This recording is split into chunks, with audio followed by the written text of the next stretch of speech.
Les 7 cieux. Dans le Saint-Coran, le Tout-Puissant fait également mention de 7 cieux, ou de 7 niveaux célestes. En supposant que ce qui a été dit jusqu'à maintenant se rapporte au premier niveau, comment la raison et la compréhension humaine pourraient porter les mystères des autres? Allah, gloire à lui, affirme: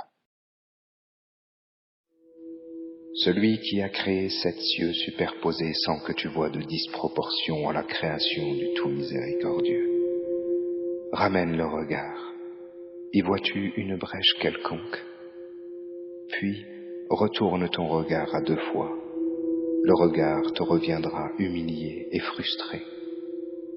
Nous avons effectivement embelli le ciel le plus proche avec des lampes, dont nous avons fait des projectiles pour lapider des diables, et nous leur avons préparé le châtiment de la fournaise.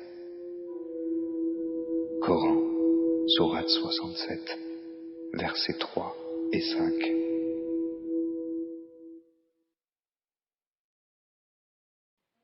Maintenant levez la tête et tournez vos regards vers les cieux.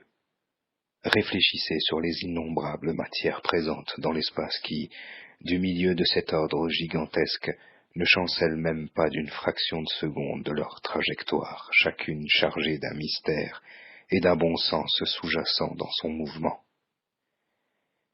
Si la Terre ne tournait pas sur son axe, un de ses côtés serait constamment lumineux, tandis que l'autre serait voué à l'obscurité perpétuelle, et il n'y aurait aucun moyen de séparer ces mouvements d'activité de ces mouvements en repos. Il y a aussi une sagesse inhérente dans le fait qu'il faille 24 heures pour que la Terre fasse une rotation autour de son axe.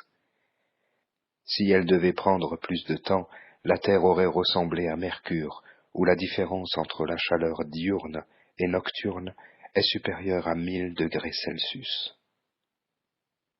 L'excès de chaleur aurait brûlé la terre durant ces longues années, ne laissant qu'un froid, menaçant le soir venu, gelant tout dans son sillage.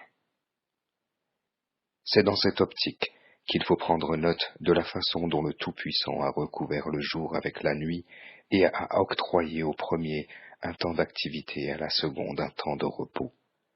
Pensez aux manifestations de la puissance et de la miséricorde divine dans leur quête inlassable de l'autre.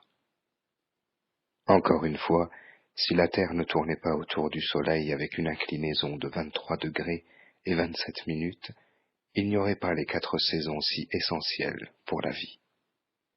En outre, si la Terre n'avait pas eu cette inclinaison, l'eau s'évaporant des océans aurait augmenté au nord et au sud, faisant tourner les continents en icebergs de taille conséquente. Si la Lune, par exemple, se situait 50 000 miles, environ 80 km environ plus loin du pont où elle se situe actuellement, les marées auraient été si énormes que les continents auraient été inondés 2 fois par jour. Même les puissantes montagnes auraient été érodées jusqu'à l'anéantissement, presque en un clin d'œil. Ainsi donc, ne soyez pas immobilisés dans la crainte du ciel simplement par son immensité et la myriade d'étoiles dont il dispose.